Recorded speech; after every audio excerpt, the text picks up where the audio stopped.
Ako ang inyong Lolo Pael at ito ang aking kwento. Nagkakatuwaan ang magpipinsan. Pasado 10:00 ng gabi habang palabas sila ng karaban. Ngayong taon ay natapat ang pagbubukas ng karaban 2 buwan bago ang kapistahan ng mga patay. Kaya naman marami na agad pakulo sa nasabing lugar ng kasiyahan. Malayo pa man ang nasabing pista, ay may mga tao nang napansin si Greg na nakasuot na kaagad ng mga kung ano-anong may kinalaman sa katatakutan katulad ng mangkukulam, kalansay, taong lobo, vampira at kulto. Masyadong nakakaaliw ang mga nangyari kaya hindi niya rin namalayan na oras na ng curfew niya. Kung hindi pa tumunog ang malaking orasan sa Kapitolyo na malapit lang kung nasan sila, ay hindi pa niya malalamang 10:00 na pala ng gabi. Nang nasa labas na ang tatlong magpipinsan, ay humarang ang pinakamatipuno at mayabang sa kanila. Walang iba kundi si Jake na biglang nagsalita na tila nag-aangas kay Greg at Lloyd. Sigurado ba kayong uuwi na tayo? Hindi ko pa nga nasasakyan si Micaela, my love eh. Ang ibig ko sabihin, yung rides eh. Nagkatinginan lang ang magkaedad 21 sina Greg at Lloyd habang natatawa sa kanilang pinsan. Oh, bakit? Anong nakakatawa sa sinabi ko, ha? Inayos ni Lloyd ang salamin bago magsalita. Ay nako Jake, nangangati ka na naman. Gusto mo yatang isumbong ka namin sa mama mo eh. Hoy, ang killjoy nyo talaga oh. Ewan ko ba kung bakit ko kayo naging pinsan eh. Napaka-boboring yung tao. Buti na lang talaga, hindi ako naglagay sa bahay ni Tio eh. Kundi, nako, malamang sa malamang, magiging kasing boring ko kayo na parang matatanda. Kahit kailan ka talaga. Kita mo anong oras na eh oh. Alam mo namang may dalaginding tayong kasama eh. Baka mapagalitan tong si Greg. Nagtawanan silang tatlo matapos yung sabihin ni Lloyd. Kahit nasa legal age na kasi si Greg ay mahigpit pa rin ang papa at stepmother niya sa kanya. Kalalaki niyang tao ay madalang siyang makalabas ng bahay lalo na kung hindi naman ganon kaimportante. Mabuti nga ay pinayagan siyang sumama ngayon ng kanyang stepmother na si Mama Gracia. Alam mo naman si Tita Gracia, maladragon yun kapag nagagalit. Mabuti nga nakumbinsi ko yun eh, kahit papaano. Kasi sinabi ko na ihahatid din tong pinsan natin. Napaismid muna si Greg bago sumagot sa usapan na magpipinsan. Grabe kayo kay Mama Gracia ha. Ganun lang yun kasi masyado lang akong pinoprotektahan. Kaya minsan nagsusungit talaga. Sa bagay, kundi rin naman dahil kay Tita Gracia hindi tayo papayagan ni Tito Fidel na dalhin tong sasakyan. Napahinto silang tatlo sa tapat ng vintage car na pagmamay-ari pa ng tatay ni Greg. Pagkalapit nila sa sasakyan ay kaagad kinuha ni Greg ang susi nito sa maliit na belt bag at saka inihagi sa nakasalamin niyang pinsan. Nang masalo ni Lloyd ang susi, ay mabilis niyang binuksan ang kotse at pagkatapos mai-unlock ang pinto, ay naunang pumasok si Jake.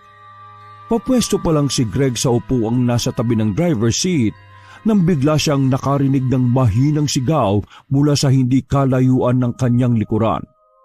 Nang lingunin niya ito, ay naaninag niya ang tila duguan at hindi makilalang nilalang. Nakabenda kasi na tulad ng isang mami. Pagtingin ni Jake doon ay napaismid siya bago magsalita. Sino ba yan? Todo effort sa costume ah. Bago pa nakatugon si Greg sa tanong ng kanyang pinsan, ay humawak na ang nakabendang nilalang sa magkabila niyang braso. Inuyog-uyog siya nito habang may sinasabing hindi niya maintindihan. Sa kakauyog ng nilalang na nakabenda, ay napasandal sila pareho sa kotse hanggang sa magtama ang kanilang mga mata. Dahil doon ay biglang nakaramdam ng kakaiba ang binatang nakabelt bag, lalo na magdikit ang kanilang mga katawan. Nalangha pa ni Greg ang lansa ng dugo na bumabalot sa nilalang na nakabenda. Napabulong din siya dahil doon. Ha? Babae? Habang makadikit ay narinig niya ang mabilis na kabog ng dibdib at ang paghangos ng nilalang na nakabenda. Pakiramdam niya ay tila may gusto yung sabihin subalit hindi maituloy-tuloy sapagkat may kung anong bagay na pumipigil sa bunganga nito. Para yung pipi na sigaw lang ng sigaw habang walang humpay sa pag-uyog kay Greg. Kalaunan ay humigpit ang hawak ng nilalang na nakabenda sa kanyang mga braso sabay hatak palayo sa sasakyan. Pinilit niyang lumaban sapagkat kinutuban na siya ng hindi maganda. At dahil sa halatang nahihirapan siyang hatakin ito, ay hinablot na lang ng nakabenda ang kanyang belt bag. At tila ba may kung anong isinuksok doon. Uy, ano ba? Bitiwan mo nga ako! Hiyaw ni Greg habang pilit na pumipiglas. Doon niya lang din napansin na naglabasan na rin pala sa sasakyan ang dalawa niyang pinsan. Tinulungan siya ni na Jake at Lloyd na makawala hanggang sa maitulak nilang tatlo ang nilalang na nakabenda. Ano bang problema mo? Huwag kami pagtripan mo ha. Hindi mo ba kami kilala ha? Tumayo ang nakabenda at akmang lalapit pa. Subalit itinulak siya ni Lloyd kaya muli na naman siyang napadapa sa sahig. Subukan mo pang lumapit sa pinsan ko. Tatama ka talaga sa akin. Marahang tumayo ang nakabendang nilalang kaya akmang sumugod ang binatang malaki ang katawan subalit pinigilan na siya ni Greg. Tama na yan, tol. Okay na yan. Tumawag na lang tayo ng pulis. Tatawag na sana silang tatlo ng pulis subalit may dalawang taong dumating na hindi nila namalayan kung saan ang galing. Nakasuot ang mga to ng itim na bestida na sa gitna ng kanilang kasuotan ay mayroong simbolo. Pulang bilog na may bituin sa sentro nito. Nakatakip ang kanilang mga mukha ng maskarang patulis ang ulunan. Tanging mga mata lamang ang nakikita kaya hindi nila nakilala kung sino. Nagkakakawag ang nakabenda nang hawakan siya ng mga yun sa magkabilang braso para bitbitin. Sigaw siya ng sigaw habang ang magpipinsa naman ay napatangalang sa mga nagaganap. Pagkalaon ay tumangulang sa kanila ang dalawang may bitbit na nakabendang patuloy na nagpipipiglas bago sila umalis. Pagkatapos noon ay nakahinga na ng maluwag sina Greg, Jake at Lloyd dahil sa pangyayaring hindi nila inaasahan at maipaliwanag. Mabilis na lumipas ang oras. Habang pauwi na ang magpipinsan na sakay ng kotse ay nakatanaw lang si Greg sa labas ng nakabukas na bintana at nagbabalik tanaw sa mga nangyari kanina.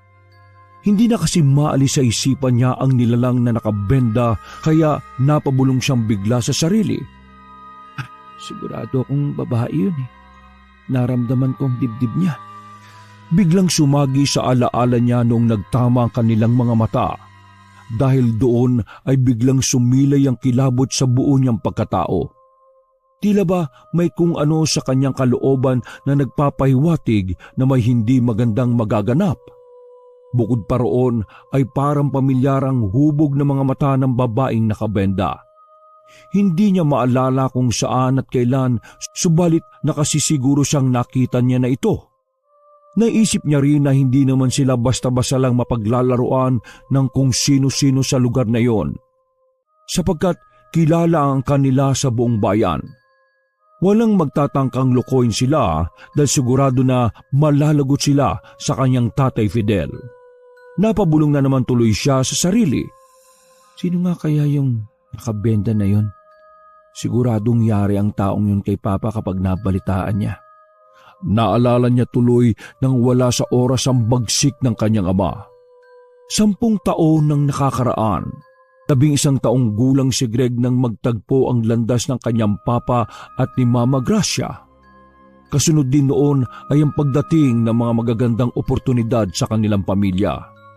Unti-unting nakilala sa Ginoong Fidel sa kanilang lugar hanggang sa naging lapitin siya ng ilang mga negosyante. Kung minsan pa nga ay mga politiko mula sa iba't ibang barangay at kahit sa bayan. Subalit sa kabila ng mga biyayang dumating sa kanilang tahanan ay sadyang mapaglaro pa rin ang tadhana. Kadikit pa rin talaga ng swerte ang kamalasan.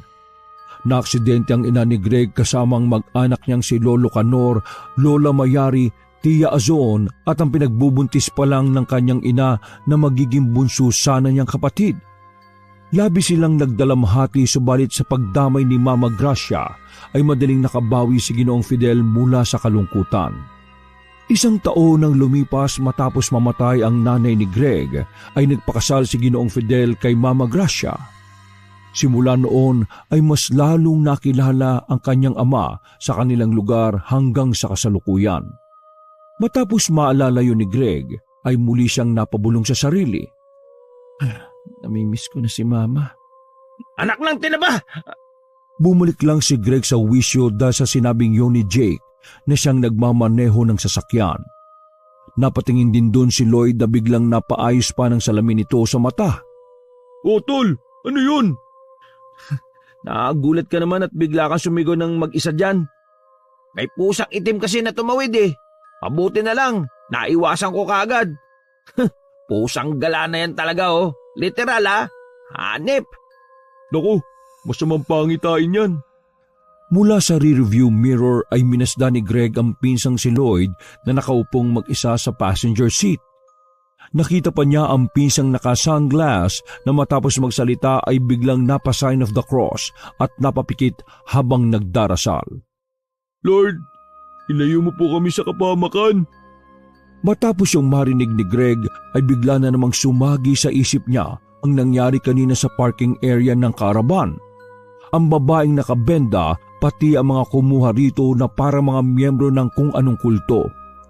Ang lahat ng yun ay tila ba nakita na niya na mula sa kung saan. Dahil doon ay nanayo ang kanyang mga balahibo at muling umusbong ang kaba sa kanyang dibdib. Bigla na lang siyang nilamig kaya pumikit si Greg habang pasimpleng napapayakap sa sarili. Utya, ano ba itong nararamdaman ko? Bakit para akong takot na takot?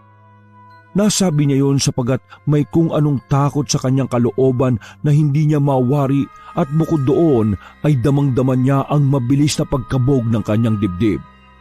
Ang kilabot ay gumapang papunta sa kanyang ulunan hanggang tila nagabol na siya sa paghinga dahil sa pagkagimbal na hindi niya rin naman maintindihan kung saan nagmumula. Mula sa likuran ay napansin siya ni Lloyd kaya napakunot siya ng noo at napatanong na lang bigla. Greg, tol, okay ka lang ba? Parang namumutla ka, tol. Oo nga. Uy, ayos ka lang ba? Nilalamig ka ba? Bakit kayo mayakap sa sarili mo? Hindi na sumagot si Greg sapagkat mas lalong tumindi ang lamig at takot sa kanyang dibdib, kaya ramdam niyang kahit ang sariling kalamnan ay tila ba nanginginig din. Pagdilat ni Greg ay tumambad sa kanyang paningin ang nakasisilaw na liwanag. Napatikip mata tuloy siya gamit ang kanyang kamay, kasunod noon ay isang malakas na busina ang umalingaw-ngaw. Hindi na niya alam ang mga sumunod na nangyari. Mga ugong at sigawan na lang ang kanyang narinig bago mawala ang nakasisilaw na liwanag at mapalitan ng matinding kadiliman. 2 buwan ang nakalipas, pasado 5:30 ng hapon. Nakadungaw si Greg sa malaking bintana ng kanyang kwarto at tinatanaw sa labas ang kanyang stepmother kasama ang kanilang mayordomong si Mang Sebas. Panay din ang lingon ng dalawa sa kanya habang seryosong nag-uusap. Kaya pakiramdam tuloy ng binata ay siya ang pinag-uusapan ng mga yon. Malamang ako na naman ang sentro ng usapan nila. Nakakaurat naman. Dahil doon ay tinalikuran niya ang stepmother at ang mayordomo at nagbalik sa pagkakahiga sa kanyang kama. Magmula kasi nang maaksidente si Greg na wala na siya ng ganang lumabas ng kwarto. Ganito na lang palagi ang naging sistema niya. Sa umaga ay uupo sa tabi ng bintana, kakain ng almusal, iinom ng gamot, maliligo, hihiga sa kama at babangon lang kapag may maghahatid na ng pagkain. Pagkatapos ay dudungaw na naman maghapon sa bintana hanggang sa kumagat na ang dilim. Munting trauma kasi ang naidulot sa kanya ng mga pangyayari na hanggang ngayon sa tuwing maiisip niya na siya lang ang nakaligtas sa kanilang magpipinsan ay naiiyak pa rin siya katulad ngayon. Tangya naman kasi talaga eh. Kung di sana ako nag-hysterical nung gabing yun. Malamang nakapag-focus si Jake sa pagdadrive at hindi kami na-aksidente. hindi kami mababangga sa papasalubong na truck. Pinunasan niya ang mga luhang pumapatak ng tuloy-tuloy at kahit ayaw na niyang maisip ang tungkol sa bagay na yon ay palagi naman niyang naaalala na parabang pinagpipilitang isiksik sa kanyang kukote. Dahil doon ay bagya na namang sumakit ang kanyang ulo at bumigat ulit ang kanyang pakiramdam. Kaya napahawak siya sa sintido habang nagpapatuloy ang pagpatak ng mga luha. Tama na, utang na loob. Ayaw ko na maalala pa to. Please lang. Napasandal siya sa gilid ng bintana habang pinupunasan ng mga luhang nag-uunahan sa pagpatak hanggang sa marinig niyang tumunog ang pinto ng kanyang kwarto, sinyalis na mayroong pumasok. Sir Greg, may dala akong hapunan para sa iyo. Kumain ka na, sir.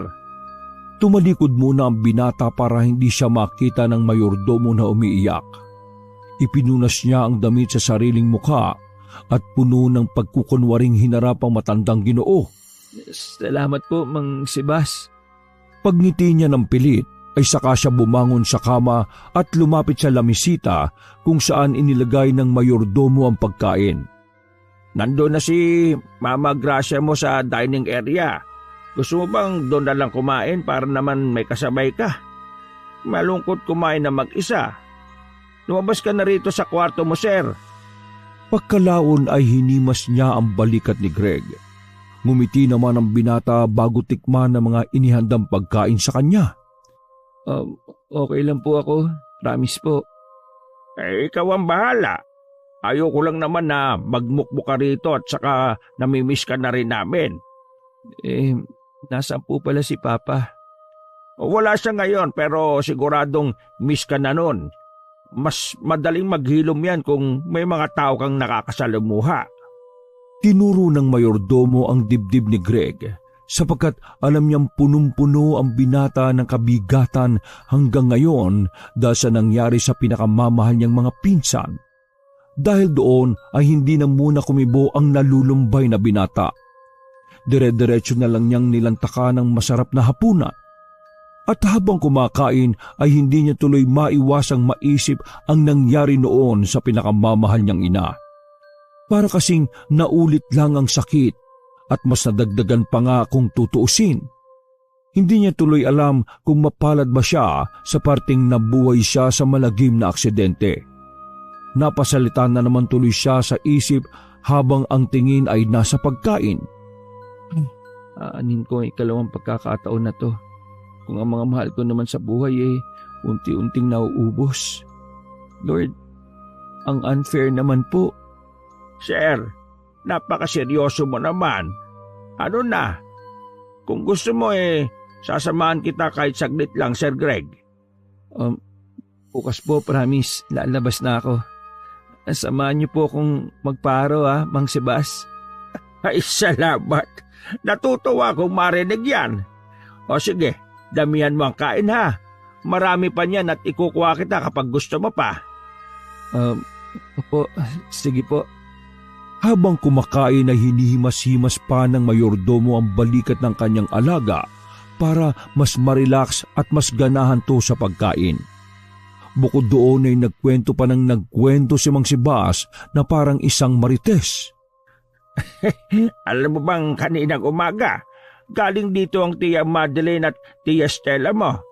Nakainom ng anak ang dalawa at galit na galit.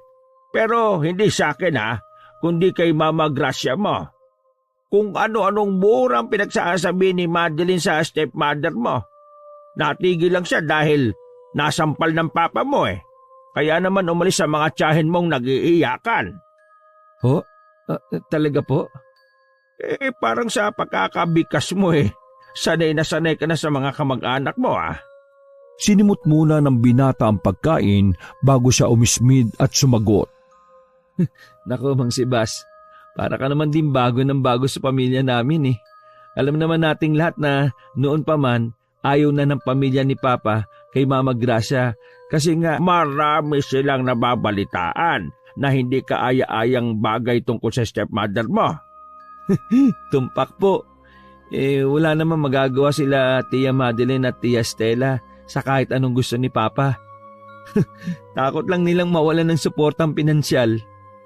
Ay, ewan ko ba sa mga tiyahin mo na yan, Sir Greg? Kung ano-ano pang ipinagkakalat na kwento tungkol sa Mama Gracia mo. Ay, narinig mo ba yung bagong chismis nila? Ano pong chismis? Yung tungkol sa pagiging mangkukulam ni Mama Gracia?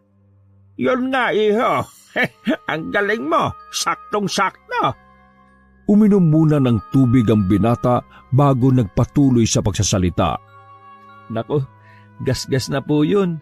Pati yung ginayuman niya lang si Papa, saka aswang at kung ano-ano pa. Narinig ko na pong lahat yan nang paulit-ulit.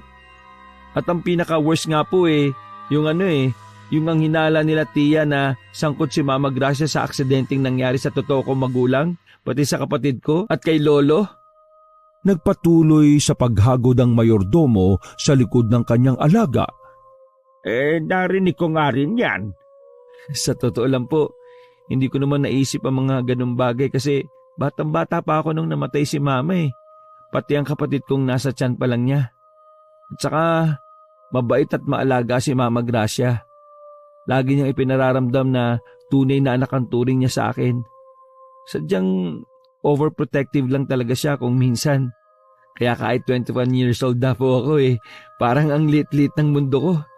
Hindi mo lang ako makagala kung saan ko gustong pumunta. Alam mo yun, Mang Sibas? Para akong preso. Hindi ngayon. Pagkulong na lang talaga ako rito sa kwarto. Ay, naku kang bata ka. Nasobrahan ka naman sa pagkukulong mo sa kwarto mo. Balang araw maintindihan mo rin kung bakit ganun ka protektahan ng stepmother mo. Napabuntong hininga na lang ng malalim ang binata bago tumayo at muling sumilip sa bintana kung saan ay nilamon na ng kadiliman ng buong kapaligiran. Sana nga maintindihan ko po. Salamat po sa hapunan Pagkaalis ni Mang Sebas ay hindi na rin nagtagal si Greg sa tapat ng bintana. Nagtungo siya sa banyo saka nagilamos ng katawan at nagpalit ng damit bago uminom ng gamot at matulog. Eksakto 12:00 ng hating gabi ay nagising ang binata sapagkat narinig na naman kasi niya ang sipol mula sa labas ng magara nilang bahay. Dahil doon ay wala sa sarili siyang napalingon sa nakabukas na bintana. Sinabayan ng sipol ng pag-ihip ng hangin na pumasok sa loob ng kanyang silid dahil sa bintanang nakabukas. Pagdampi ng hangin sa balat ni Greg ay napaiyak siya sa sarili dahil sa lamig at kilabot na dulot nito. Marahan siyang tumayo at sinundan ng pinagmumulan ng sipol.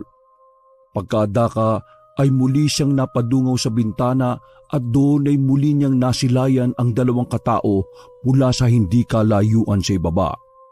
Sa tapat ng kinaroroonan ng kanyang silid, Lloyd, Jake, nakatingin sa kanya mga taong nabanggit habang sumisipol ang mga iyon. Ang sipol na iyon ay palagi niyang ginagawa noon bilang simbolo ng kanilang senyasan sa tuwing tataka si Greg sa mga magkulang. Nagbalik kayo mga tol. Nakangiti niyang pinagmasdan ng dalawa niyang pinsan na duguan at malamlam ang mga mata. Nanatili namang nakatanaw sa kanya si Jake na biyak ang bungo sa bandang kanan at nakalaylay ang tenga. Si Lloyd naman bali ang kaliwang braso at nakausli ang buto sa panga. Pero hindi niya alintana ang mga yon. Parang sanay na siya na makita ang mga to. Salamat, pinakamamahal ko mga pinsan. Dumalaw kayo ulit.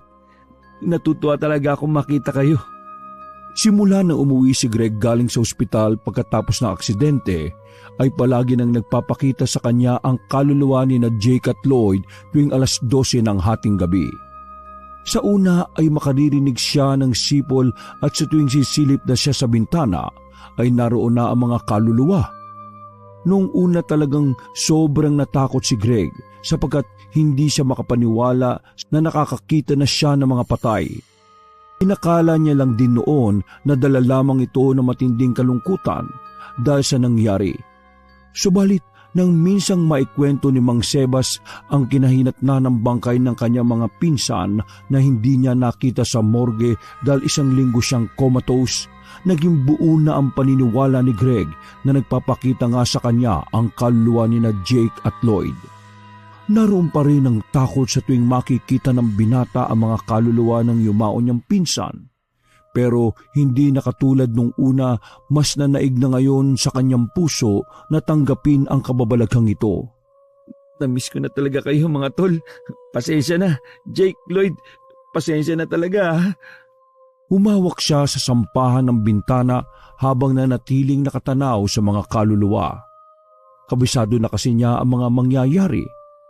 Paglipas ng halos kalahating oras ay bigla na lang maglalahong parang bula ang mga kaluluwa. Kaya ang ginagawa lang ni Greg ay tatayo siya sa bintana at paulit-ulit na sasariwain ang masasayang araw na kasama niya ang mga pinsan. Babalik lang siya sa higaan kapag nakaramdam na ng antok. At katulad ng kanyang kalkulasyon, makalipas ang kalahating oras ay inaasahan niyang maglalaho ang mga kaluluwang sumisipol, subalit kakaibang hating gabing yon. Dahil hindi naglaho sina Jake at Lloyd. Kaya nagtaka siya ng bahagya. Himala, hindi pa ba kayo aalis mga pinsan? Magmamagdamag ba tayo rito?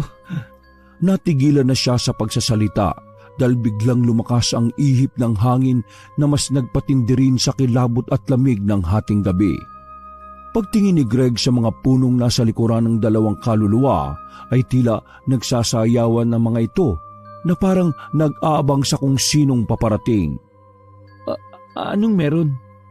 Ang mga tuyong dahon sa lupa ay animoy winalis ng hangin. May ilang umabot sa kanyang kinaroroonan kaya napaatras siya ng kaunti dahil sa epekto ng ragasan ng tila nagsisimulang maggalit na ihip ng hangin. Ulan ba?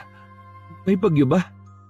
Mas kumapalang dilim na bumabalot sa paligid at sa isang iglap ay parabang nagtago ang mga bituin at buwan sa kaulapan. Maya-maya pa ay nawala ang malakas na hangin. Nawala rin ang ingay ng mga kuliglig na nagdaragdag ng hilakbot sa kadiliman. Maging ang sipol ng mga patay na kaluluwa ay tumigil din. Kaya nagtaka si Greg at napatingin sa kanya mga pinsan. Mga tol, may problema ba? Parang nabingi ang binata sa katahimikan. Subalit nanatili ang tingin niya sa harap para matunghayan kung ano pang maaaring maganap. Pagkalaon ay muling lumitaw ang bilog na buwan sa langit. Naaninag niyang muli ang ganda ng gabi, subalit may kung anong sadya ang katahimikan.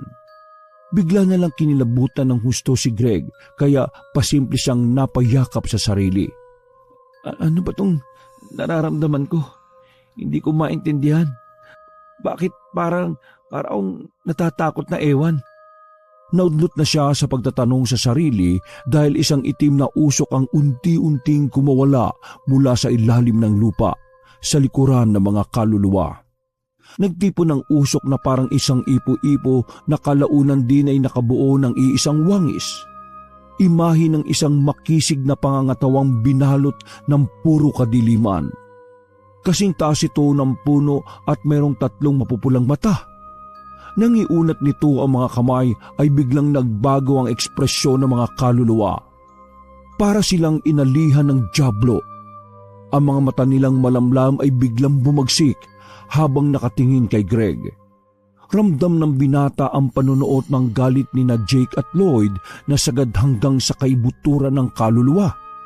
Dahil doon ay napatras si Greg at nakaramdam ng pagkagimbal matapos makitang magbago ang itsura ng kanyang mga pinsan. Anong nangyari? Bakit parang nagagalit kayo? Jake, Lloyd, anong problema?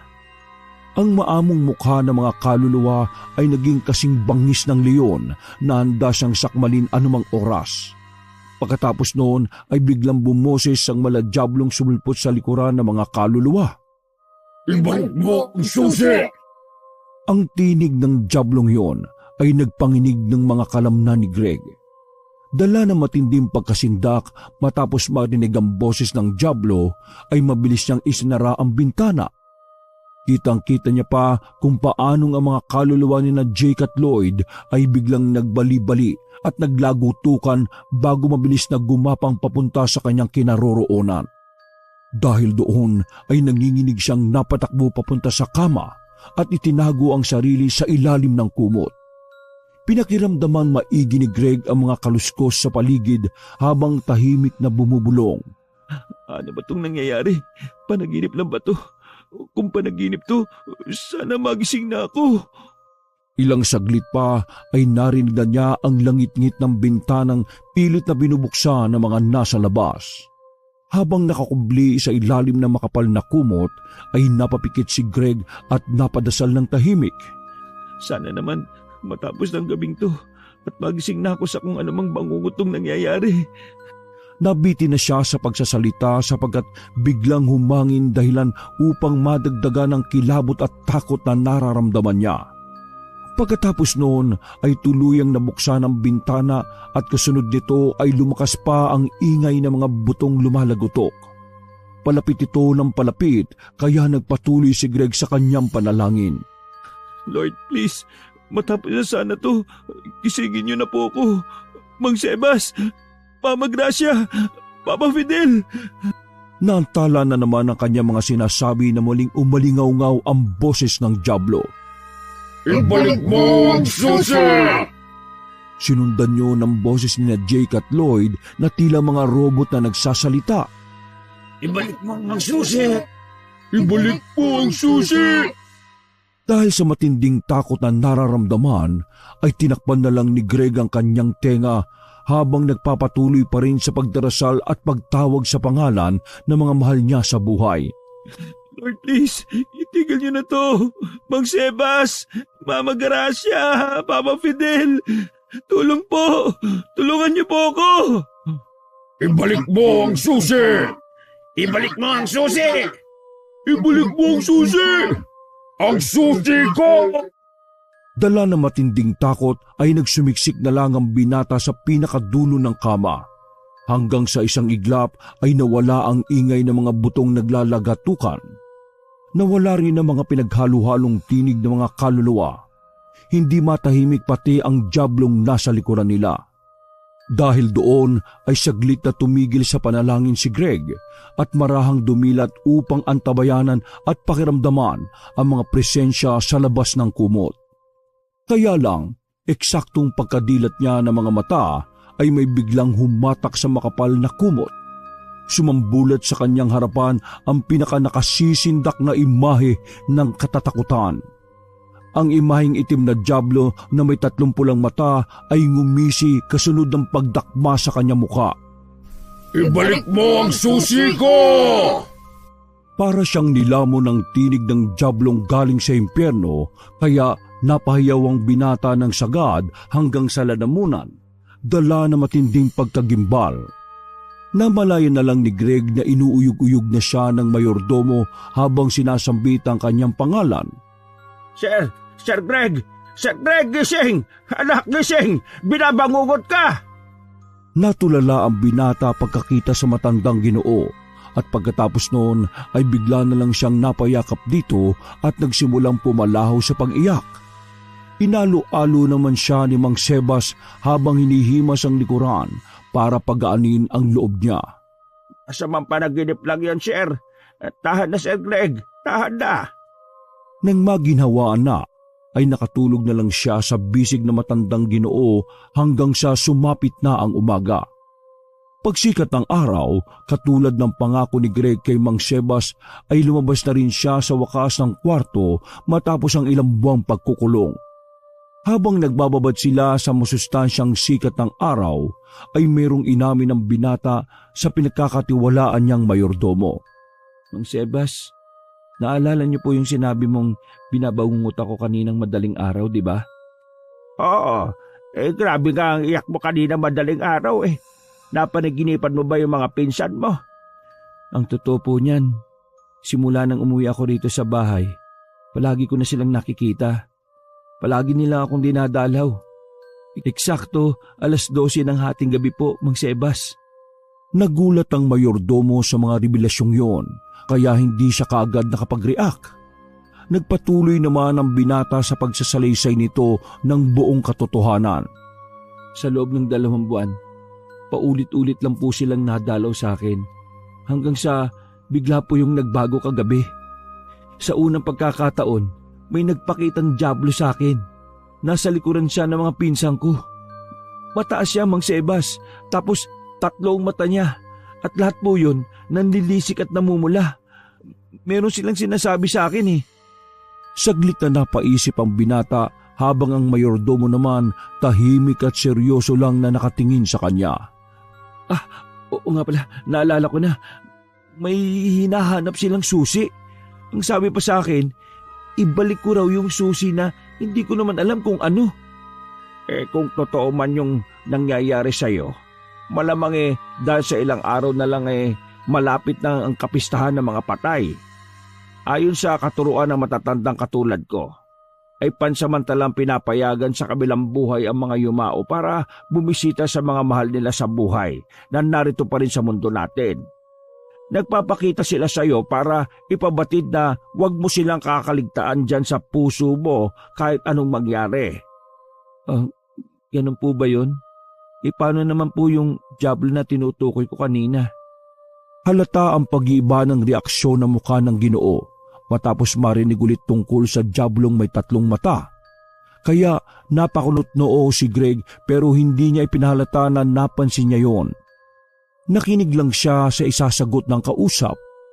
Basta malamang yan, kaya palagian ang pagpapakita ng mga mahal mo sa buhay tapos sa kaparehong oras pa, posibleng may gusto silang ipahiwatig. Baka isang babala o kung ano man. Hindi rin natin masasabi Anong klaseng babala naman po? Saka yung tungkol sa dyablo, Mang Sebas, hindi niyo pa po nasasagot Naudlot na sa pagtatanong ang binata sapagkat isang kasambahayang dumating at tinawag si Mang Sebas dahil kailangan siya ni Mama Gracia. Sir Greg, maiwan na muna kita rito ha. Kung may kailangan kay, patawag mo na lang ako. Sige po. Wala lang nagawa si Greg kundi pagmasdan na lang ang matandang Ginoo na papalayo. Nang mawala na to sa kanyang paningin, ay dumako na siya sa likod bakuran kung saan naroon ang maliit na harding ginawa para sa namayapa niyang ina. Sa tuwing malungkot at nagdaramdam ay dito palaging pumupunta ang binata at tumupo sa tapat ng maliit na groto. May mga maliliit dito mga isda na madalas niyang paglaruan at kausapin upang maaliw kahit na papano. Habang minamasda ng sariling refleksyon sa tubig mula sa fish pond, ay pinagmuni-munihan niyang mabuti ang mga sinabi kanina ng mayordomo. Hindi ko maintindihan tong sarili ko. Sabi ni Mang Sebas kanina, baka punong-puno ako ng pagdaramdam kaya ako nakakaranas ng mga ganitong pangyayari. Sana nga dala lang ito ng matindi kong pangungulila sa mga pinsan ko. Napabuntong hininga siya ng malalim habang nakatingin sa maliliit na isda. Sana nga gano'n na lang talaga. Pero ano nga ba kasi ang kahulugan ng bangungot ko na yun? Saglit siyang napakamot sa ulo at pagkadaka ay tumayo na para bumalik sa loob ng magara nilang bahay. Napadaan pa siya sa lugar kung saan nagpapakita ang kaluluwa ng kanyang mga yumaong pinsan. Kaya huminto siya rito saka tumayo sa mismong pwesto at tinanaw ang bintana ng kanyang kwarto. Mula roon ay napansin niyang may tao sa kanyang silid. Walang iba kundi si Mang Sebas na tila mayroong ginagalugad na kung ano. Napakunot ng noo si Greg habang pinagmamasdan ng ginagawa ng mayordomo. Anong ginagawa ni Mang Sebas sa kwarto ko? Taimtim at tahimik niya lang minatyagaan ang matandang lalaki hanggang sa hindi malamang kadahilanan ay bigla na lang sumagi na lang sa isipan niya ang tungkol sa susing hinahanap ng dyablo sa kanyang bangungot. Doon niya rin napagtagni-tagni ang lahat ng mga senaryo sa kanyang utak.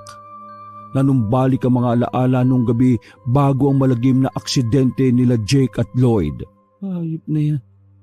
Naalala ko na.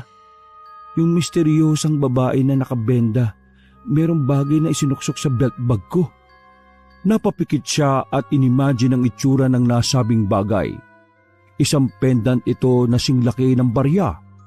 Kulay ginto at napapalooban ng bituing hugis. Merong itim na mga hiyas ang bawat kanto ng bituin at sa pinakagitna naman ay kulay pulang hiyas at medyo may kalakihan kumpara sa mga itim. Sa hindi niya ring maintindihang kadahilanan, noong nasa pagamutan siya matapos mabunggo ay pinakatago-tago niya ang nasabing pendant hanggang sa makauwi siya sa magara nilang bahay. Para kasing merong nag-udyok sa kanya noon na dapat niya itong ingatan at pangalagaan laban sa kung sino man. Ang pendant na yun ang tinutukoy ng dyablo na susi. Nanlaki ang mga mata niya nang mapagtanto ang tungkol sa bagay na yon. Kaya naman tumakbo siya na mabilis pabalik sa kanyang silid, subalit pagpasok niya doon ay wala na siyang naabutang tao. Wala na roon si Mang Sebas. Nang halongkatin niya ang lagayan ng mga alahas kung saan niya itinago ang nasabing pendant ay wala na ito roon. Anak ng... bakit pag-iinteresan ni Mang Sebas yung pendant na yun? Marami tuloy naglaro sa utak ni Greg. Mga hinala sa kanyang puso. Mga iba't ibang kaganapan at kung sino pa ba ang dapat niyang pagkatiwalaan sa bahay na yon. Hayop na yan. Napaupo na lang siya sa kama at niyakap ang unan. Sa kanya naalala ang nasaksiyang taimtim na pag-uusap ng kanyang stepmother at ni Mang Sebas. Marami pa naman akong naikwento kay Mang Sebas na dapat sikreto lang. Kung alam ko lang na hindi pala siya tunay na mapagkakatiwalaan, hindi na ako nagsabi sa kanya tungkol sa mga pagpapakita ni na Jake at Lloyd, pati yung Diablo na malamang Ay, nako. Kaya pala hindi niya ako sinasagot sa tanong ko tungkol dun. Malamang sa malamang, kampon siya ng Diablong yun. Biglang kinabahan ng binata kasabay ng pagtatanong sa sarili. Hindi kaya meron silang masamang binabalak? Bakit ba kasi kukunin ni Mang Sebas yung pendant? Saan o kanino nila ito gagamitin? Naantala na lang siya nang biglang dumating ang mayordomo. Sir Greg, halika na sa baba. Nakahanda na yung almusal nyo ni Mama Gracia mo. Tumango siya at gumanti na rin ng ngiti. Hindi niya ipinahalata sa mukha ang namumuong pagdududa laban sa matandang pinagkatiwalaan niya ng lubos. Sige po, susunod na ako. Pakunwari pa ay umaktong nag-aayos ng sarili si Greg. Sige ho, huwag kayo magtatagal dyan ha. Sumunod ka kagad para hindi na lumamig yung pagkain. Sige ho, Mang Sebas. Ay, sandali nga po pala. May tanong po sana ako ano yon, Sir Greg? Saglit na namagitan ng katahimikan sa kanilang kalagitnaan hanggang sa basagin na ito ni Greg. Wala na po pala. Nakalimutan ko na tuloy. Tara na nga lang po sa baba. Ay nako, pasaway ka, bata ka. Ngumiti na lang ng pilit ang binata bago naglakad palabas ng kanyang kwarto. Pagdating nila sa tapat ng hapagkainan ay naabutan nila si Mama Gracia na nakaupo, subalit wala na naman ang kanyang Papa Fidel. Habang tinititigan niya ang mukha ng stepmother, ay pumapasok sa isip niya ang mga bali-balita tungkol sa sopistikadang ginang. Bigla na lang niya kasing naisip kung gaano nga kaya katotoo ang mga bali-balitang yon. Napatanong na naman tuloy siya sa isipan. May lahi kaya talaga siyang mangkukulam?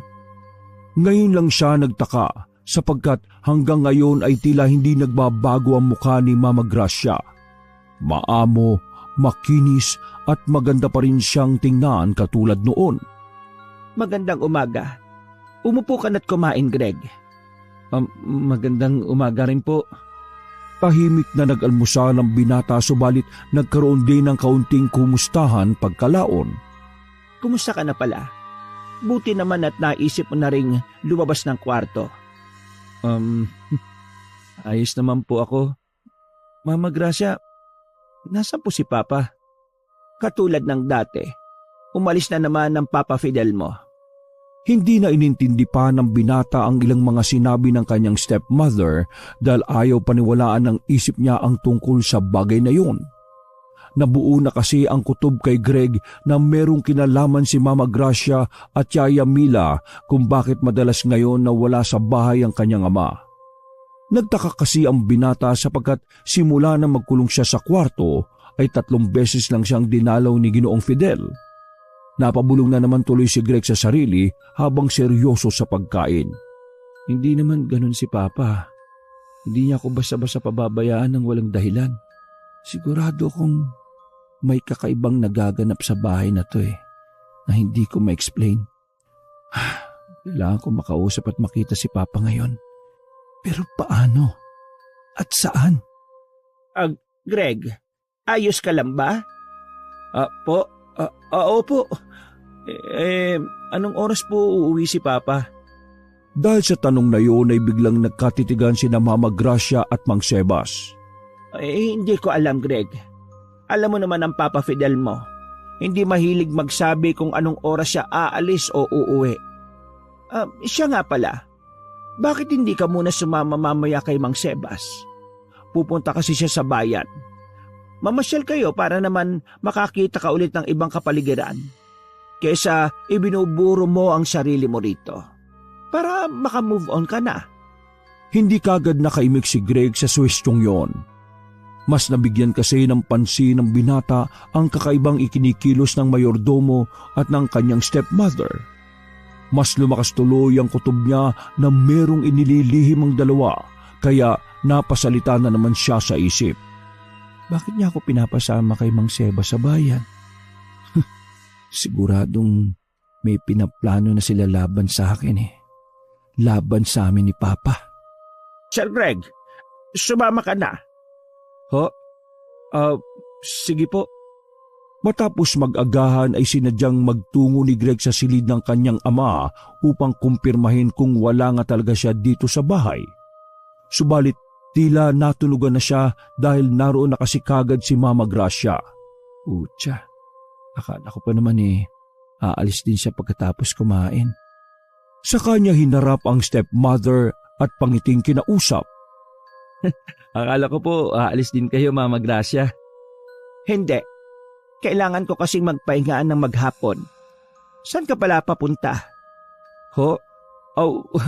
Wala po. Naglilibot-libot lang.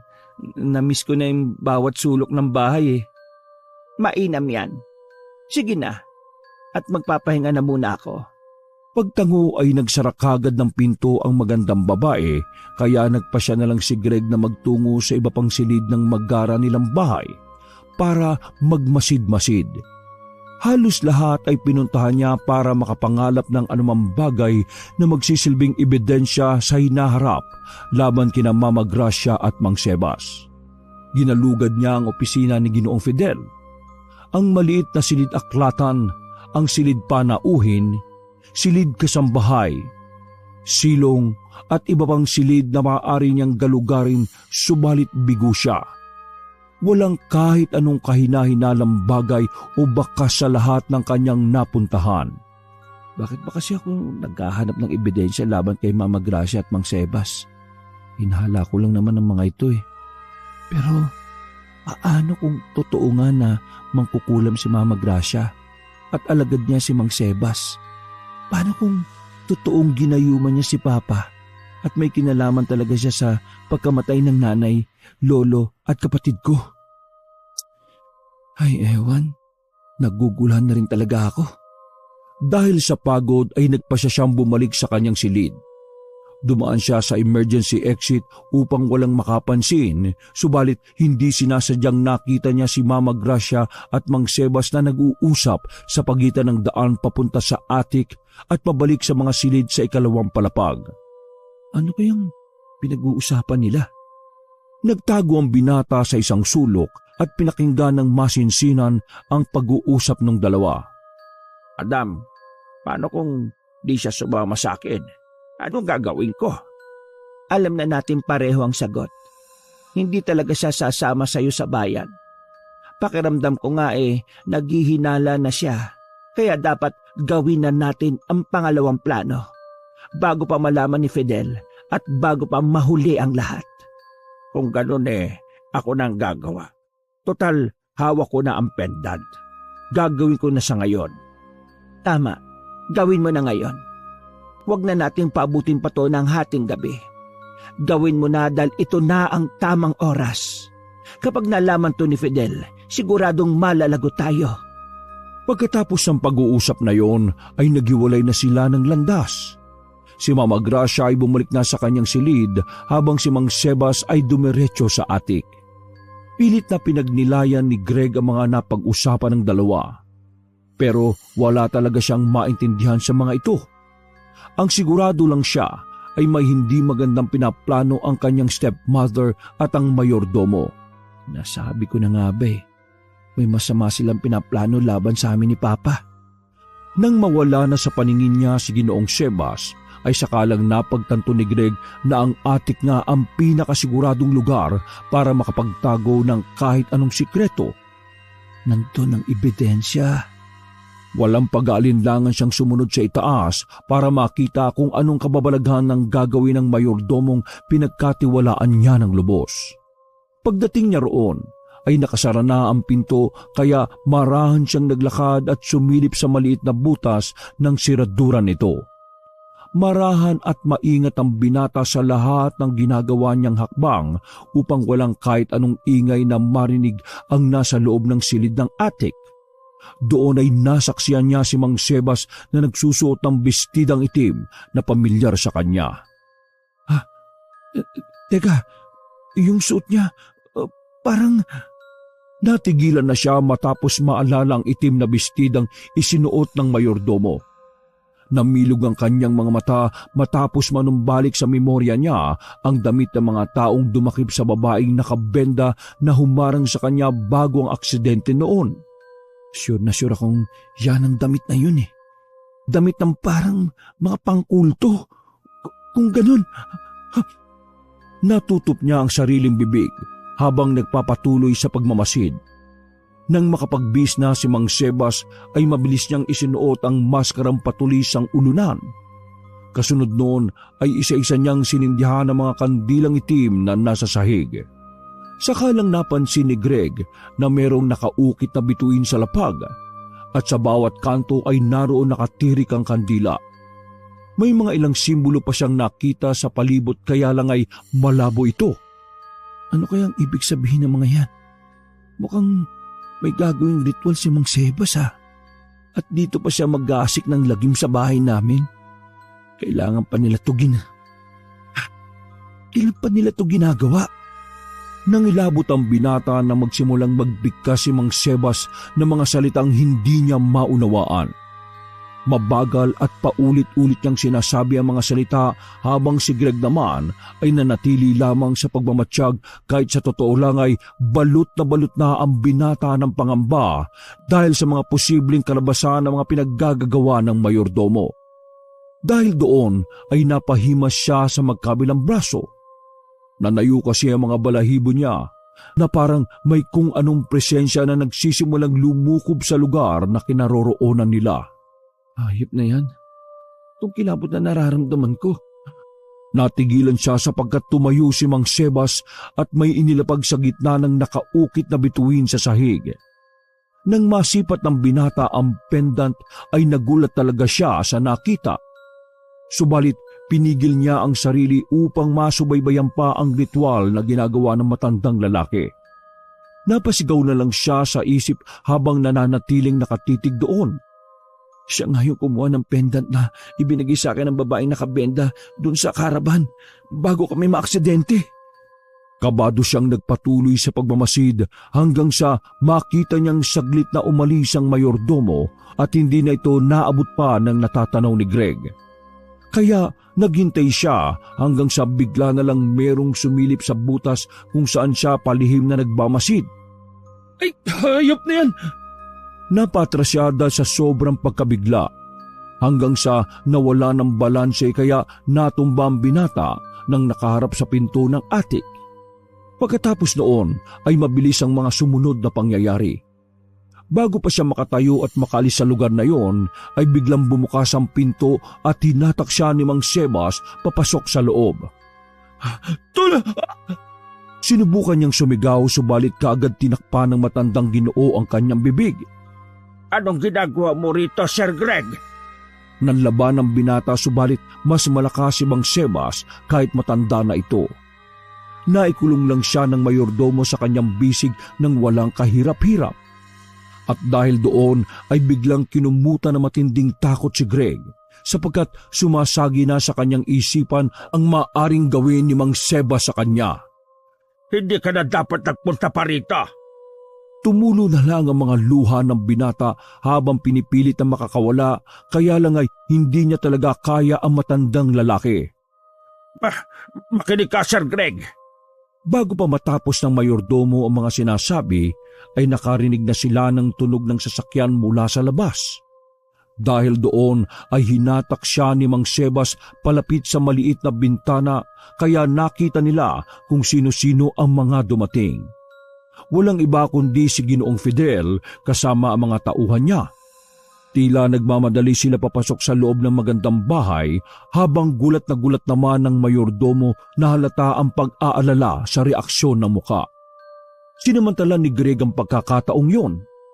Humugot siya ng malakas na puwersa sa kapaangat na inuntog ang baba ng matandang Ginoo, kaya pareho silang natumba sa sahig.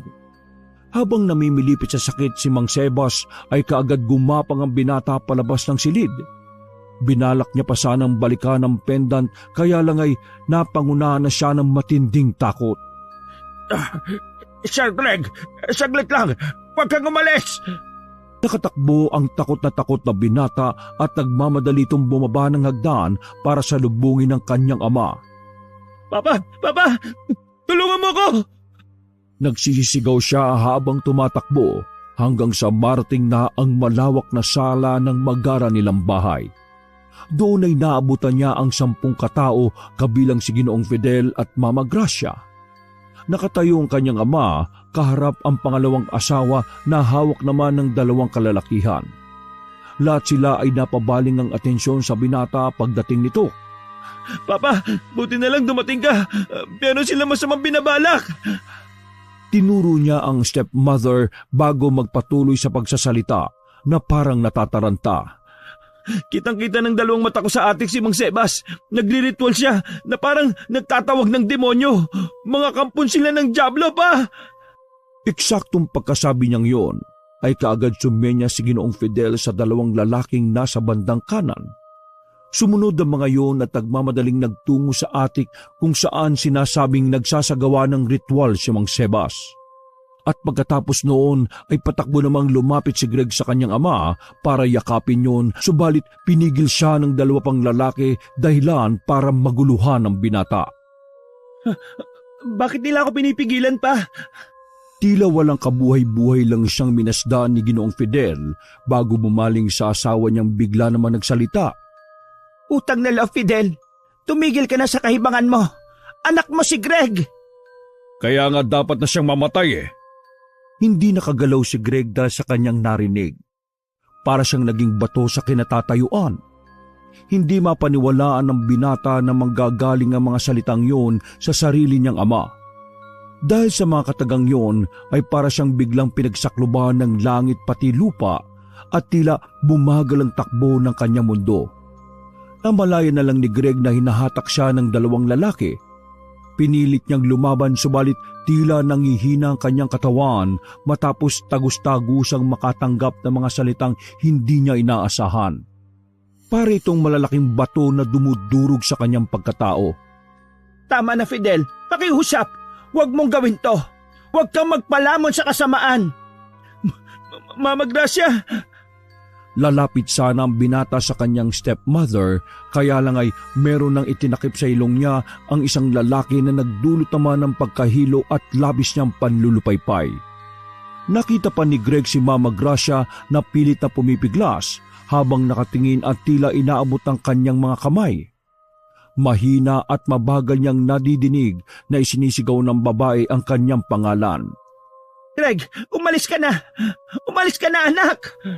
Pinilit ng binata na abutin ng kamay ni Mama Gracia, subalit bigla siyang nilapitan ng Ginoong Fidel at walang kaabog-abog na ginilitan sa leeg. Gulat na gulat ang binata sa kanyang nasaksihan, kaya mas lalo siyang nanghina. Nangatug ang kanyang mga tuhod at napadapa na siya dahil na rin sa kung anong bagay na pinaamoy sa kanya kanina. Mama, Gracia. Bago tuluyang mawala ng malay tao, ay nahagip pa ng kanyang paningin si Mama Gracia na nakahandusay sa sahig habang nag-aagaw buhay. Nagising na lang siya matapos makarinig na tila may kung anong bumubulong sa kanya. Alam niya ang mga boses na yon. Boses ng mga namayapa niyang pinsan na sina Jake at Lloyd. Iginala niya ang tingin subalit wala siyang makitang kahit ano dahil sa sobrang dilim.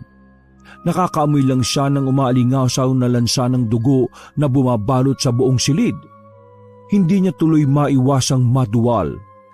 Pagkatapos noon ay kumapaka pa siya sa sahig na mamasa-masa. Inamoy niya ito at nakumpirmang sariwang dugo nga ito ng tao. Nasaan ba ako? Eksaktong pagkasabi niyang yon ay meron na siyang nakapambagay. Dinire-diretso niya ang pagkapasa dilim hanggang sa ma-realize niyang hindi ordinaryong bagay ang nahahawakan niya kundi katawan ng isang tao. Ay, hayop na yan! Napatras siya sa sulok na takot na takot. Nang makapag-adjust na sa dilim ang kanyang mga mata, ay doon na nga sumambulat sa binata ang kinalalagyan niyang silid. Kaya pala malansa ang lugar sapagkat puno ang silid ng mga sariwang bangkay. Napaduwal na naman siya ng ilang ulit dahil doon. Pagkatapos ay muli niyang iginala ang tingin habang nagkakapakapa sa dingding. Nang makarinig siya ng kalansing at mahawakan ng doorknob ay sa kanya ito kinalampag ng ubod lakas. Pakawalan niyo ako rito! Pakawalan niyo ako rito! Maraming beses niyang kinalampag ang bakal na pinto subalit walang tumutugon sa kanya mula sa labas.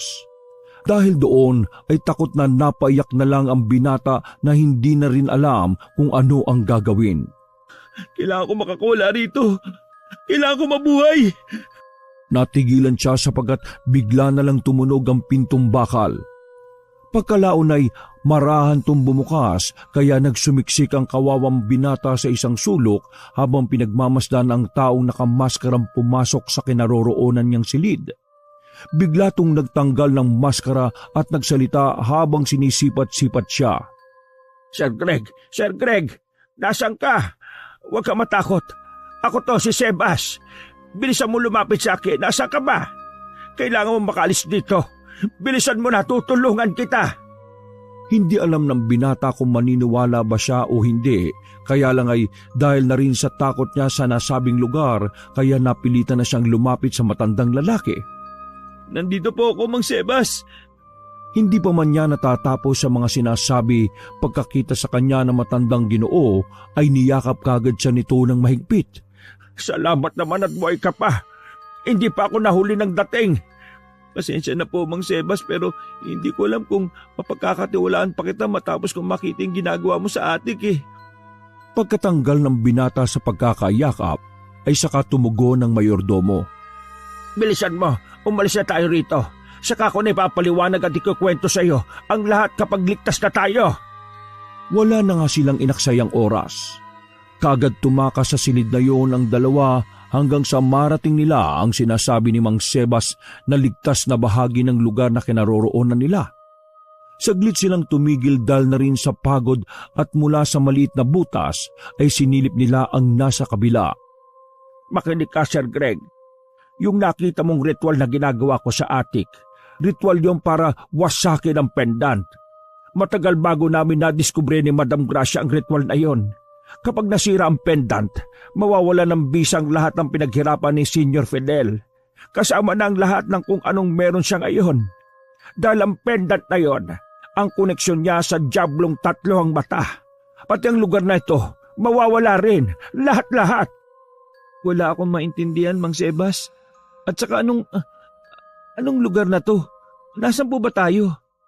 Nasa templo tayo ng tatay mong leader ng mga kulto. Ganun na lang ang gulat ng binata sa kanyang narinig. Dahil doon ay naalala niya tuloy ang mga sinabi ng kanyang ama na kailangan niyang mamatay. Si Papa? Leader ng mga kulto? Oo. At yung kulto na yon ang dahilan kung bakit may mga nawawalang kabataan sa lugar natin. Kailangan nyo ng tatay mo. Naalala mo yung nakabendang babae na nakita mo? Anak yun ng Mama Gracia mo. Ganun na lang ang gulat ng binata sa kanyang narinig. At nung 11 taon ka pa lang, natandaan mo Di ba naratay sa banig ng karamdaman ng tatay mo? Tumango si Greg at nagpatuloy naman ang matandang Ginoo sa pagkukwento. Ang tatay mo mismo ang dahilan kung bakit namatay ang nanay mo, ang lolo mo, pati ang kapatid mo. Dahil sa pagnanasang gumaling ni Senyor Fidel, ay isinakripisyo niya ang buhay ng sariling asawa at ng iba pa. Namilog ang mga mata ni Greg sa sinabing yon ng matandang lalaki. Hindi niya kasi sukat akalain na magagawa yon ng kanyang ama. Sa pagkakatanda niya, mabuting tao si Ginoong Fidel at wala tong kahit na anong ipinakitang hindi magandang bagay. Nasira na ng diablong may 3 mata ang isipan ng tatay mo. Kaya ngayon ay muli siyang nagsakripisyo ng mga inosenteng buhay para mas lalo siyang yumaman at maging sikat. Hindi lang sa lugar sa atin, kundi sa iba pang lugar. Gusto siyang pigilan ng stepmother mo. Kaya lang huli na ang lahat at kahit pati ikaw at si Madam Gracia ay handa niyang isakripisyo para lang sa ambisyon niya. Napaluhan na lang ang binata matapos malaman ng totoo at natigilan lang sila nang marinig na may mga nagdadatingan ng tao mula sa kabilang silid kung saan sila nakasilip. Doon ay nakita nila si Ginoong Fidel na nakasuot din ng itim na bestida na may simbolo ng kanilang pagkakulto. Nagdatingan na rin ang iba pang miyembro ng samahan at ang nasa pinakadulo ay bitbit ang walang buhay na bangkay ni Mama Gracia. Nang makita yun ni Greg, ay napaluha naman siya habang si Mang Sebas naman ay malungkot na hinawakan siya sa balikat.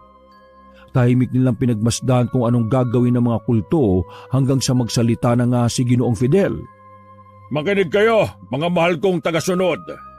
Ang nakikita nyo ngayon na binibitbit ng mga kasama natin ay ang bangkay ng pangalawa kong asawa na si Gracia. Nang mailagay ng 4 na lalaki ang bangkay sa pinakaaltar nila, ay muling nagsalita ang leader ng mga kulto. Ganyan ang mangyayari kapag nagtaksil kayo sa samahan natin. Kayo ang gagawin kong sakripisyo kaya wag na wag nating tatalikuran ng samahan. Sama-sama nating yakapin at tanggapin ang biyaya ng 3 mata. Pero wag na wag kayong magkakamaling sumuway. Dahil kung sarili kong pamilya ay nagawa kong isakripisyo, lalong-lalo na kayo. Hindi alam ni Greg ang kanyang mararamdaman matapos yung marinig sa sariling ama. Kaya nagtuloy-tuloy na naman ang pagpatak ng kanyang mga luha. Inalo naman siya ni Mang Sebas habang patuloy silang nagmamasid sa mga susunod na pangyayari. Apuyan na ang bangkay ng traidor na yan! Lumapit ang isang lalaki na may hawak na apoy, saka nito niliyaban ng katawan ng walang buhay na si Mama Gracia. Wala nang nagawa si Greg at Mang Sebas kundi pagmasdan na lang yon mula sa kanilang pinagkukublihan. Pagkalaon ay nagsimula ng magbigkas ng mga salita si Ginoong Fidel na katulad ng mga salitang binanggit ni Mang Sebas noong nagriritual to sa atik. Unti-unting umihip ang hangin at mula sa kinaroroonan ay naramdaman niyo ng 2 nagtatago. Nagtuloy-tuloy ng pagsambit ng dasal si Ginoong Fidel. Bumigat at lumamig ang kapaligiran at ang mga panalangin na iyon ay sinabayan ng mga taong naroon ng kanilang pagsamba.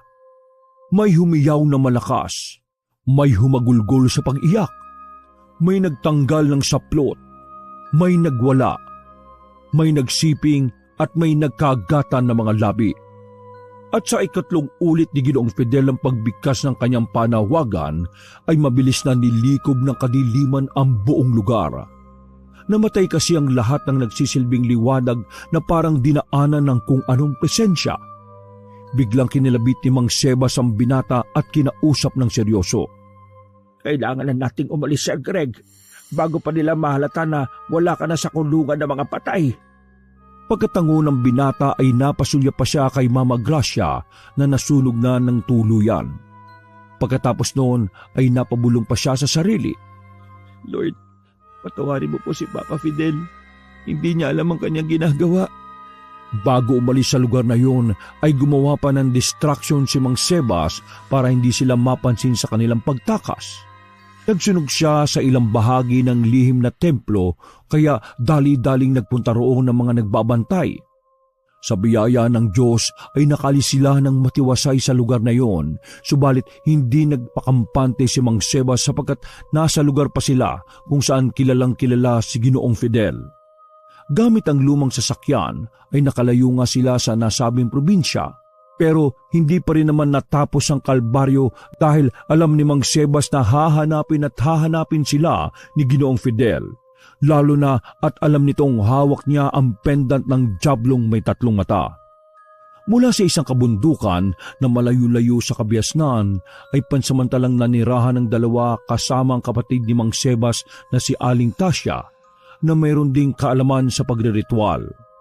Ligtas silang nakapagtago roon hanggang sa lumagpas na nga ang kapistahan ng mga patay, kaya nasiguro ni Mang Sebas na nabigo ang plano ni Ginoong Fidel.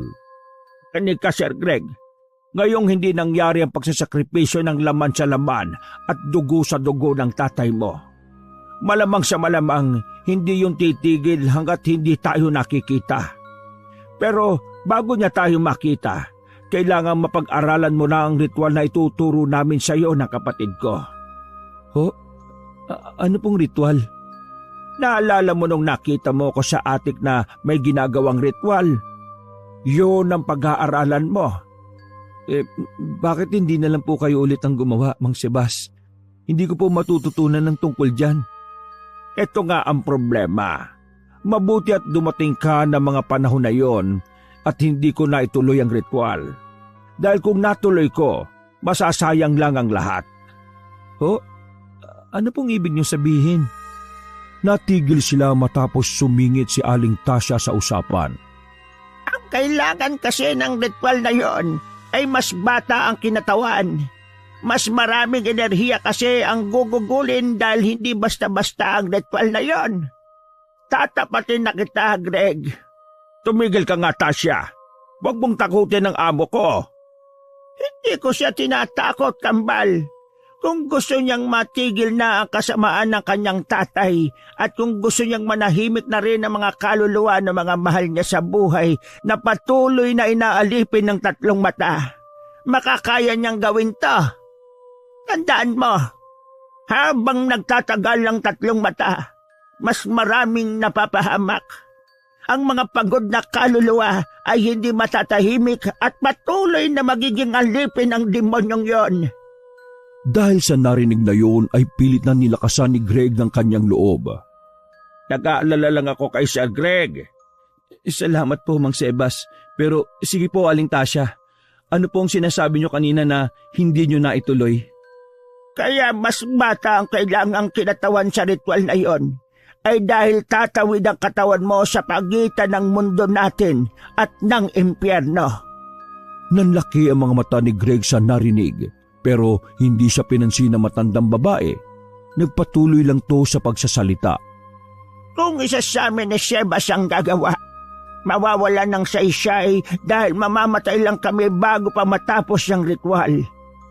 Matanda na ang katawan namin at hindi yon kakayanin kahit gustuhin man namin. Kaya wala tayong pagpipilian kundi ikaw ang gumawa, Sir Greg. Pagkasabing yun ay dinukot na matandang Ginoo ang pendant sa kanyang bulsa at iniabot sa binata.